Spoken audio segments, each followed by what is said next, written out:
ঘামের টাকায় রাজ্যের গরিব মানুষেরাই হসপিটালে আসে। পরশু থেকে এমএসভিপি পালাচ্ছে। রাজ্যের স্বাস্থ্যমন্ত্রী, মেদিনীপুর মেডিকেল কলেজের সুপার, প্রিন্সিপাল, এমএসভিপি এদের যদি বুকের কলেজায় দম থাকতো তাহলে কাল থেকে আজ পর্যন্ত আমাদের মুখোমুখি হওয়ার এরা চেষ্টা করতো, কিন্তু এরা পালিয়ে বেড়াচ্ছে। সব থেকে বড় ব্যাপার হলো এদের মালকিন রাজ্যের স্বাস্থ্যমন্ত্রী, তার মুখে টু বেরোচ্ছে না। কেন মেদিনীপুরে আমাদের প্রসূতি মারা গেল? জাল ওষুধ একদিনে পশ্চিমবঙ্গের মেডিকেল কলেজগুলোতে আসছে না। উত্তর থেকে দক্ষিণ গোটা রাজ্যের সব জেলার মেডিকেল হসপিটালে জাল ওষুধের রমরমা। আর এই জাল ওষুধগুলোই এদের কোম্পানিগুলোই তৃণমূল আর বিজেপিকে ইলেকটোরাল বন্ডে গাদা গাদা টাকা দিচ্ছে ভোট করানোর জন্য, লুট করানোর জন্য, বোম পিস্তলের জন্য। মরছে আমাদের প্রসূতি মায়েরা, পুলিশ লেলিয়ে দিচ্ছে। পুলিশ, এখানে রাজ্য সরকারের পুলিশকে আমরা বলছি, আপনাদেরকেও যদি রাস্তায় যেতে গিয়ে আপনাদের যদি কোথাও অ্যাক্সিডেন্ট হয়, সবার প্রথম এই হসপিটালে আপনাদেরকে আসতে হয়, সরকারি হসপিটালে। আর এসে যদি আপনাদেরকেও ফাঙ্গাস বেলা একটা স্যালাইন চাপিয়ে দেয়, তারপরে আপনাদের এই বুকের ছাতি চওড়া করে, মাথায় হেলমেট আর হাতে লাঠি নিয়ে পেটাতে আসতে পারবেন তো? কাকে পেটাবেন আপনারা? আজকে ওরা আমাদের ভয়ে তালা দিয়ে দিয়েছে, আজকে আমরাও এখানে তালা দিয়ে গেলাম। দম যদি থাকে তাহলে আমাদের সাথে আগে কথা বলে তারপরে এই তালা খুলে বসবেন। যে অফিস থেকে জাল ওষুধ এরা বের করে, যে অফিস থেকে এরা মানুষকে মারার চক্রান্ত করে, সেই অফিস চলার প্রয়োজন আছে? না। মানুষ মারার অফিস চলতে দেব? তাহলে মানুষ মারার অফিস বন্ধ থাকবে। আর এই হসপিটালের ভেতরে আমরা জানি অনেক মেডিকেল স্টাফ আছেন, অনেক ডাক্তারবাবুরা আছেন যারা নিজেদের জান কবুল করে গরিব মানুষের, রোগীদের চিকিৎসার ব্যবস্থা করেন।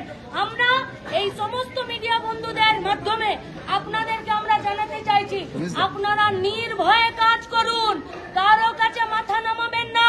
যদি কোনোদিন কোথাও কোনো অসুবিধায় পড়েন, দেখবেন বাইরে বামপন্থী ছাত্র যুব মহিলা এসএফআই, ডিওয়াইএফআই, অ্যাডবা আপনাদের সিকিউরিটির জন্য দাঁড়িয়ে আছে। এই পুলিশের উপরে আপনাদেরকে ভরসা করতে হবে না, যারা আমাদের কমরেডদেরকে জেলে পুরে রেখেছে। এখন থেকে আগামী দিনে স্বাস্থ্য ভবন অভিযান আর দরকার পড়লে এদের সিএমওএইচ এবং বিএমওএইচ এর কাছে গোটা মেদিনীপুরের সাধারণ মানুষ জবাব চাইতে যাবে। যাবে তো?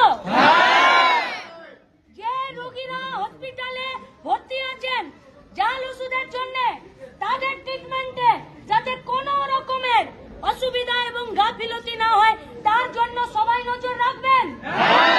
আর যে প্রসূতি মা মারা গেছে তার পোস্টমর্টম রিপোর্টের উপরে নির্ভর করবে আগামী দিনের এই গোটা রাজ্যের স্বাস্থ্য ব্যবস্থার দুর্নীতির বিরুদ্ধে লড়াই।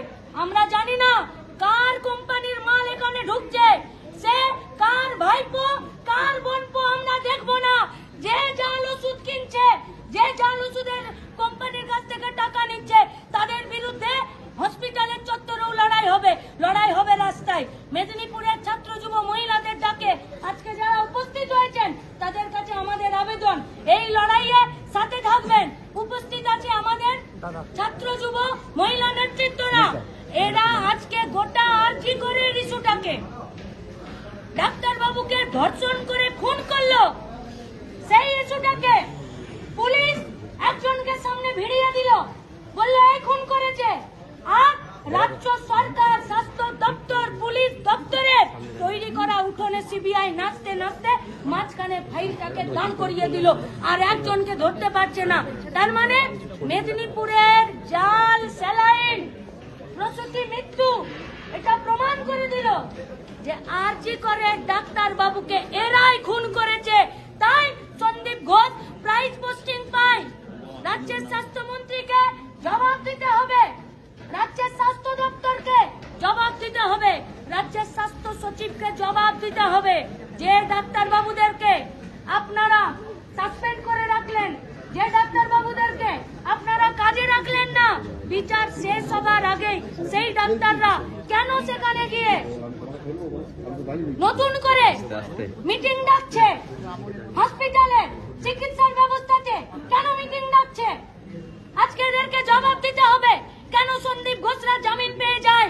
তার মানে যারা ওষুধের জাল কারবারি করে, যারা এখানে বেড বিক্রি করে, যারা গরিব মানুষের সঙ্গে স্বাস্থ্যের জন্য ব্যবসা তৈরি করে রেখেছে, আমরা তাদেরকে বলতে চাইছি, আরজি করকে আজকে মেদিনীপুর প্রমাণ করে দিল। আমাদের কথা যদি কেউ শুনছেন, তাহলে মেডিকেল কলেজের বাইরে যে অ্যাম্বুলেন্স চালকরা দাঁড়িয়ে আছেন, আমরা আপনাদেরকেও বলছি, অ্যাম্বুলেন্সেও বিরাট সিন্ডিকেট চলছে, বিরাট সিন্ডিকেট।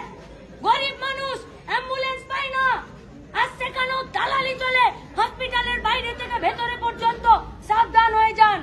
ব্লাড ব্যাংকে দালালি চলছে, রক্ত বিক্রি চলছে, ঘুরপথে রক্ত কর্পোরেটের কাছে বেচে দিচ্ছে। সাবধান হয়ে যান। বেড কারা কোথায় কিভাবে বেড পাচ্ছে গরিব মানুষ, এই পুলিশ যুক্ত থাকে। কলকাতা থেকে মেদিনীপুর পর্যন্ত হসপিটাল আর পুলিশ মিলে বেড বিক্রি করে। ট্রমা সেন্টার, আইসিইউ, ভেন্টিলেশন, আপনি বাইরে থেকে রোগী নিয়ে এলে পাবেন না এদের সাথে দেখা করতে, কোথাও পাবেন না।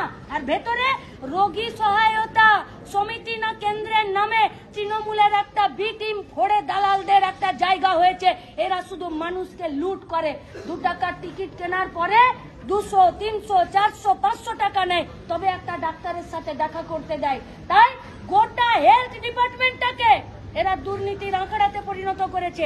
এর বিরুদ্ধেই আমাদের লড়াই। রইল তালা গেটে MSVP, super, principal, CMOH, BMOH, রাজ্যের স্বাস্থ্য সচিব